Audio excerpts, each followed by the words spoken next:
Okay, so we're going to do a word matrix with hope. I do this when I'm doing, or a good time to do this, I should say. You don't have to. While you're doing your silent E unit. So I've taught silent E and I've taught the dropping rule because this is the perfect way to reinforce the dropping rule, but I want to make sure I explicitly teach it first. So this is a good one to do. So talk about what it means to hope for something, and kids will come up with some definitions.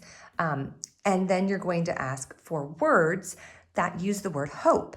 And at this point, since we've been doing them, they likely will come up with words like, she hopes to get a dog for her birthday. So you could do the kind of the simple ones first to get them started. Hopes. So if we take the word hope, H-O-P-E plus S is rewritten as H-O-P-E-S. So we made no changes. So I'm going to point out how no changes were made. We were just able to write our base word and add our suffix in. So what if you used to hope for something? What would that word be? Hoped. So it's suffix ed, even though it doesn't sound like it, we now know that's suffix ed. So now when we rewrite it, I'm going to remind my students that there is going to be a change that's going to be made because we don't want to write hope with the E and then the ed. That makes it look like hoppied or hopied. So let's go up here, and students are going to be on their whiteboards. And at this point, I might say, if you know it, you can write it, or you can watch me first if you want to kind of make sure that you get the changes. So we can all write our base word, H-O-P-E, hope. And again, I should have said this earlier, but you can kind of point out, oh, the E is making the O say its name. You can kind of review that phonics stuff. Plus suffix ed, which we know means already happened, is rewritten as, so we don't want those E's together. We are going to drop that E. We learned that before adding vowel suffixes, we're going to drop the E. Why is this a vowel suffix and not this one? Well, this one starts with a vowel. That's why it's a vowel suffix. So I'm reinforcing H-O-P-E-D.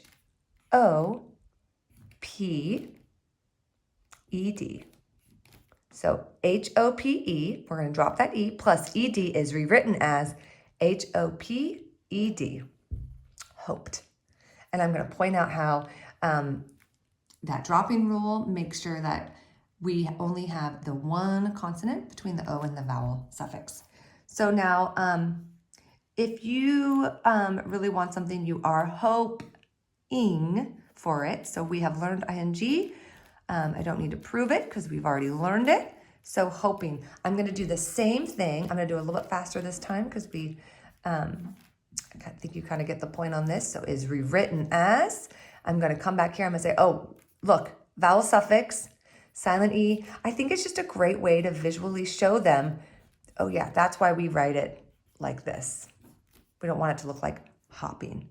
So then what if we put, to kind of help them, what if someone is full of hope? What's that word? They're hopeful. So I'm going to go ahead and draw a line because I know I'm going to be adding to this. So at this point, my students have not learned the suffix ful, and that's okay. I've not explicitly taught it, but right now we're going to prove it. So that suffix full, we know hopeful sounds like a word. Can we use it in a sentence? Yes. Okay, but let's further prove it. Are there other words we can think of that have full in it? Well, when someone is helpful, if you help me around the classroom, you are helpful. So it is a real suffix. Ful means full of, so full of hope. So let's come here and let's write hope, H-O-P-E plus suffix ful. I'm going to point out how I know the word full has two L's, but the suffix does not. We're going to spend some more time on the suffix full later, but right now, you just need to know it is one L. It is rewritten as, now I'm going to pause, because I dropped some E's in some places and I didn't in other places. What's the rule for dropping E? Well, it depends on the suffix here, and the suffix is not a vowel suffix. F is a consonant. I get to just rewrite, so it's rewritten as H-O-P-E-F-U-L.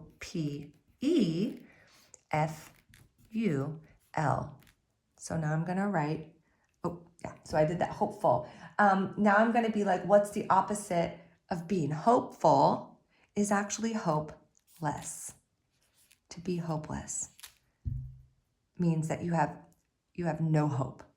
So it's kind of like helpless is another good example. Helpless. So we're going to come over here and we're going to write, I'm not going to write it again because I'm out of room and I want to show you something else, but you would do the same thing, hope, except for here you'd put less and you would remind them that you're not going to do any dropping because it's a consonant suffix. So now what if I'm not full of hope? Another way to say it is unhopeful. I'm not hopeful, unhopeful, which I guess is the same thing as saying hopeless. So here's kind of a fun thing. Now I'm going to draw a line here because I can use 2 additional suffixes. I might need more room, sorry about that. I can use 2 additional suffixes that go along with those. So we know when we're reading a word matrix, we can go from left to right. So I can say hopefully, but I can't say hopely. So it's not going to go here. It's not going to say hopely. I could also say hopelessly. So I want to make it so that both of these suffixes can use the 2 suffixes I'm going to write here. I'm going to need to guide students into this because hopefully they might come up with that word, but they might not. So hopefully. So I might say, we have a big swim party. Hopefully it will be sunny. Or I am hopeful it will be sunny. Hopefully it'll be sunny. So ly is a suffix here and it's going to be a new one. Again, I'm going to teach this in detail later, the suffix ly. They're going to learn a lot about suffix ly, but it's nice to see it in these words and to be guided so that when they do learn it, it's familiar to them. So then I'm going to write HOPE plus FUL. Actually, I'm going to write it because I think it's helpful. I'll show you in a minute why it's helpful. So I've written plus ly is rewritten as, so this is really helpful, is that now I know I'm not going to drop anything because it's a consonant suffix. We already went over that. And I'm going to go ahead and add another suffix. Seeing that we are just adding these suffixes onto each other helps your students remember that there are 2 L's in hopefully. And if you see it in spelling again, the cool thing is you can kind of bring back up, like remember that suffix full and suffix ly. So we want both of those L's because they're both there together. Those are 2 suffixes that we're putting together. Same with hopelessly. You can write that too, hopelessly. One that I think is maybe a little more advanced, but hopefulness, to be full.